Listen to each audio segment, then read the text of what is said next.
let's take you to New York now, where a key witness just testified in the sex trafficking trial of Sean Diddy Combs. R&B singer and his ex-girlfriend Cassie Ventura took the stand today. Now, we have to warn you, the details in this case are very difficult. All right, pause. This just got real. We're diving straight into the sex trafficking trial of Sean Diddy Combs, a cultural icon facing criminal enterprise allegations. Buckle up. Let us know in the comments. Did you see this coming, or does this feel like a bombshell? Let's bring in CBS News legal reporter Katrina Kaufman. She's been following this case for us outside the courthouse in Lower Manhattan. Katrina, can you go over just what happened in court today? So we are currently hearing from Sean Combs' ex-girlfriend, Cassie Ventura. She walked into the courtroom today in a very tight brown dress that shows off her very late-stage pregnancy. This is actually something that the defense was hoping not to have happen. They felt that the jury seeing her pregnant might make her seem more sympathetic to them. It looks as though they lost that battle in front of the judge. But Cassie has been testifying about her relationship with Sean Combs. And there it is. Jury optics. The defense tried to prevent Cassie from appearing pregnant in court. Why? Sympathy. Jurors are human. Seeing a visibly pregnant witness testifying about abuse? That's powerful, and it may tip the emotional scales. How it developed from when she was very young. They met when she was 19, I believe it was. He first kissed her around her 21st birthday, and then we're starting to learn about how they got closer, how he started to exert what appears to be the government trying to show a pattern of control over her life. She was signed to a record deal with his company, but they only put out one of the 10 records that she was supposed to have, so he was in control of a lot of her finances. He got her apartments. He signed her to a 10-record deal and only released one? That's not just career sabotage. It's control through financial dependency. Classic grooming tactic or just bad business? What do you think? Calculated or coincidental? She has started to testify about the abusiveness in their relationship and the sexual proclivities that he introduced her to, like voyeurism and something that he called freak-offs, where she would get male escorts or he would get male escorts, and they would engage in sex acts for anything from hours to days. And she also talks about how their relationship became violent, and she didn't know which side of Combs she would get in the morning. At one point, saying that she didn't know if she made the wrong face, if he would hit her in the face. You can also see the government starting to try to lay out this racketeering scheme that they're accusing him of, where they say that he was running his company as a criminal enterprise. She says that his security guards and trusted assistants took part in keeping an eye on her, tracking her down if Combs couldn't reach her. We're on pause for lunch now, but she's taking the stand again any moment to continue their story, and we expect it to go on for the next few days. Here's the legal kicker. Racketeering.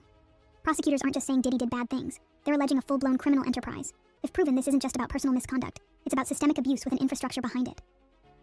And Katrina, before you go, I just want to make sure we cover what are Diddy's defense lawyers saying about all of this? They're not denying that he had some unusual proclivities, right?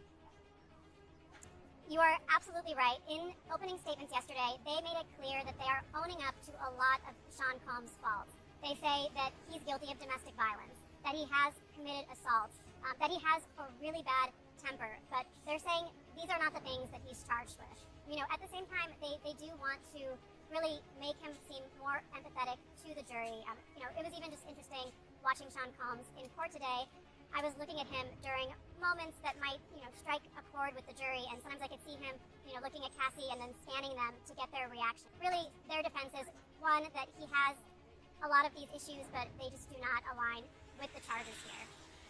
Katrina Kaufman live outside that courthouse for us. Katrina, thank you so much. The courtroom fell into a hushed silence as Cassie Ventura, took the witness stand for the very first time in the trial against Sean Diddy Combs, a man she once called her partner, mentor, and protector.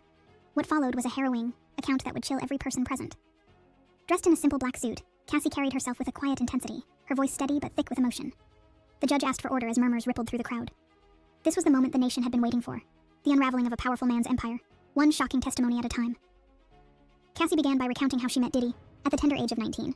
She described herself as a wide-eyed, aspiring singer with dreams of making it big. Diddy, already an industry titan, showed immediate interest in her career and promised the world. He told me I was special, she said, her voice cracking slightly. That he would make me a star. That I didn't need anyone else but him. Her words painted the classic picture of a young woman groomed by power. In those early days, she said, his charm was magnetic, and his attention made her feel invincible. But the fairy tale would soon take a dark turn.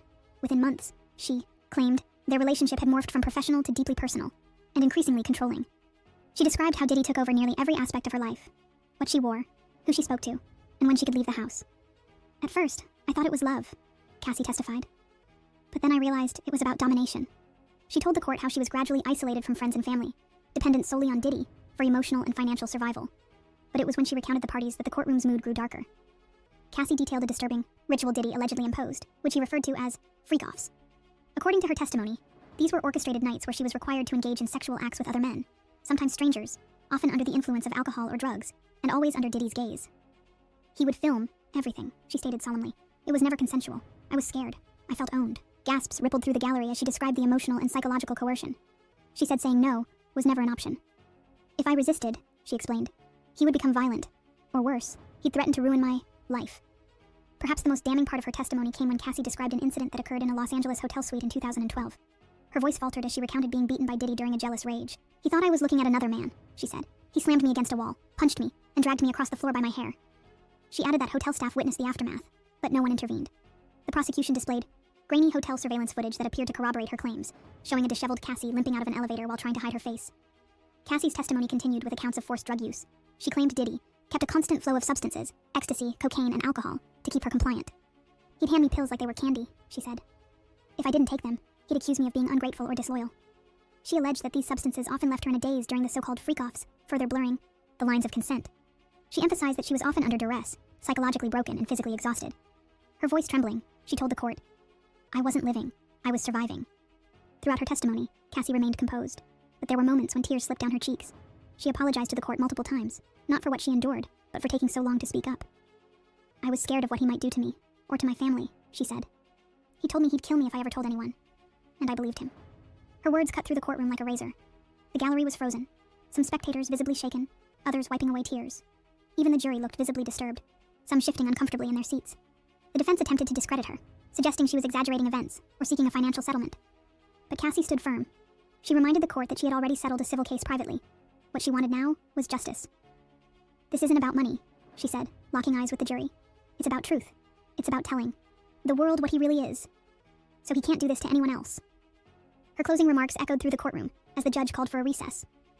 The silence that followed wasn't just out of respect. It was born from disbelief, grief, and awakening. Cassie's first day of testimony may have ended, but its impact was seismic. The carefully crafted image of Sean Diddy Combs as a mogul